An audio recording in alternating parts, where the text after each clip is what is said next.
Hi, I'm Patrick and this is the Mach-E vlog. Today I'm going to give you a quick update on the recall for the Mustang Mach-E on the high voltage junction box. So let's get started.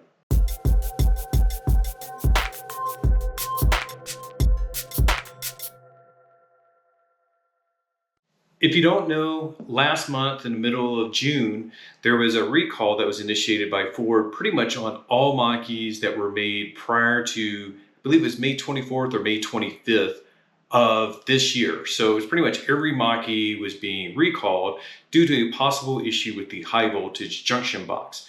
There's some technical details that we don't necessarily need to dive into. I'll put a link to the actual recall notice down below in the description.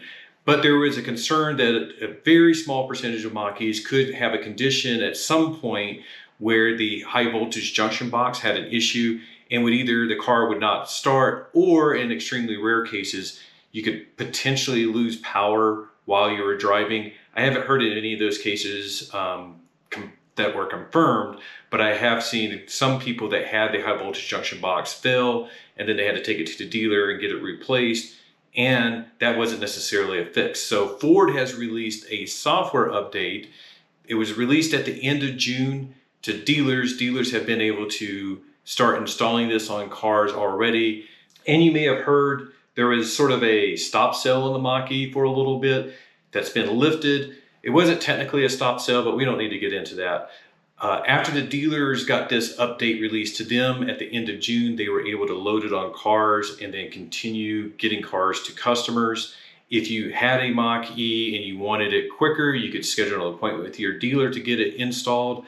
But now it's also been released as an over-the-air update.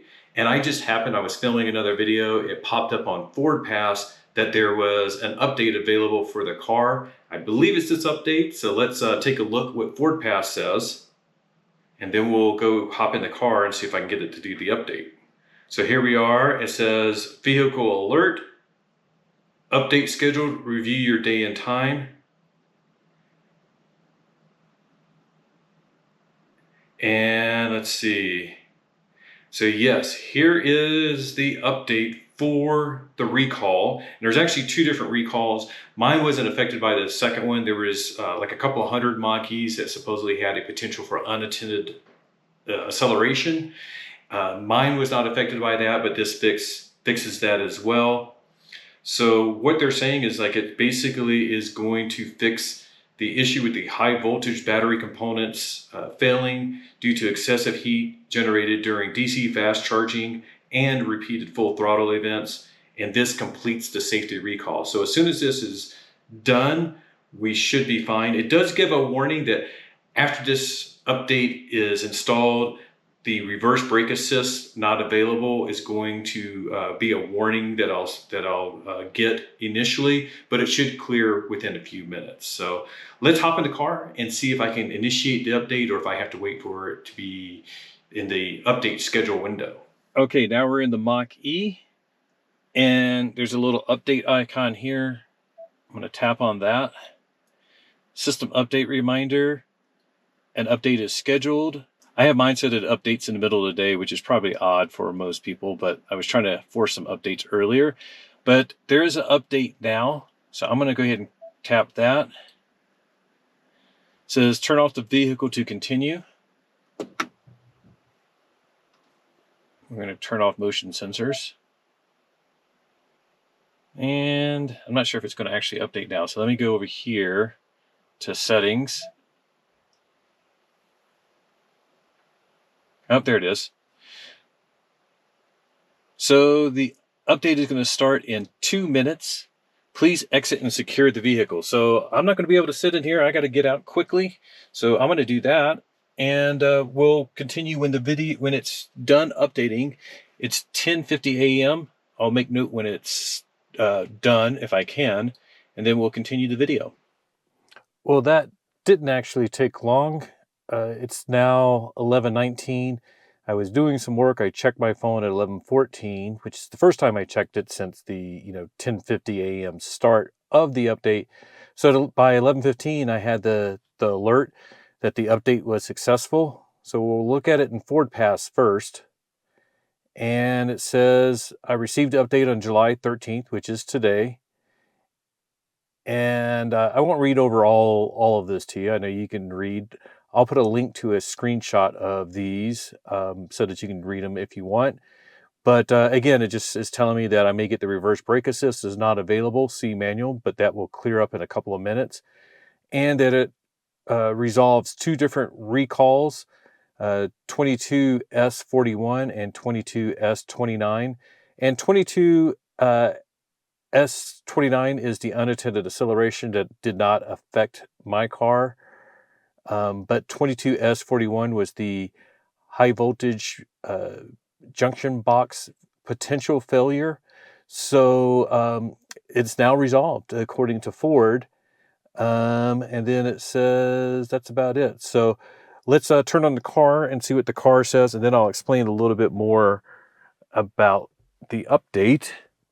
So I'm going to go ahead, even though I'm in the garage, I'll just hit start.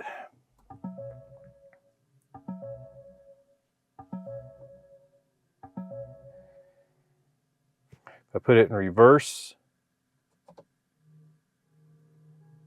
I didn't get the reverse brake assist error. All right, let's put it back in park. There's the icon that tells me that the update is finished. It's going to tell me the same thing, but I'll go ahead and click on it. Details.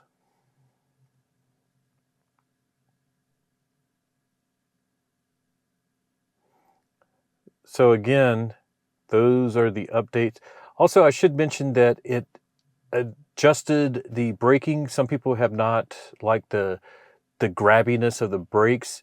So they've done some minor fine tuning of the braking, and that should be smoother. We'll go for a little quick drive and see if I notice any difference. Another thing that I wanted to check.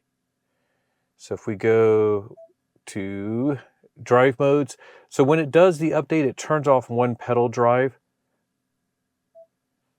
That's a bit frustrating. I hope Ford realizes that it's not good to turn off one pedal driving on people.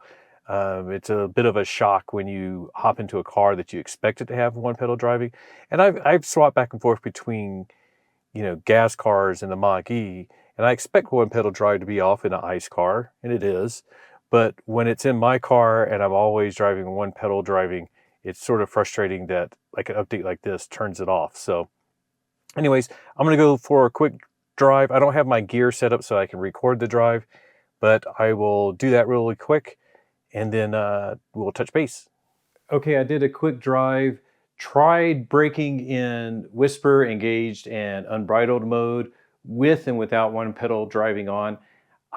Hard to tell. I mean, and maybe because I've been driving the Mach-E and I'm sort of just used to the way things are, but maybe it does feel slightly less grabby when you first touch the brake pedal.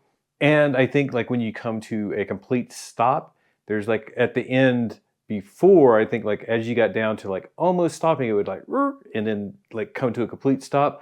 Now it almost like softens that a little bit. I think, I don't know, don't take my word for it. When you get the update on your Mach-E, give it a try and just sort of see if you can tell any difference in the braking.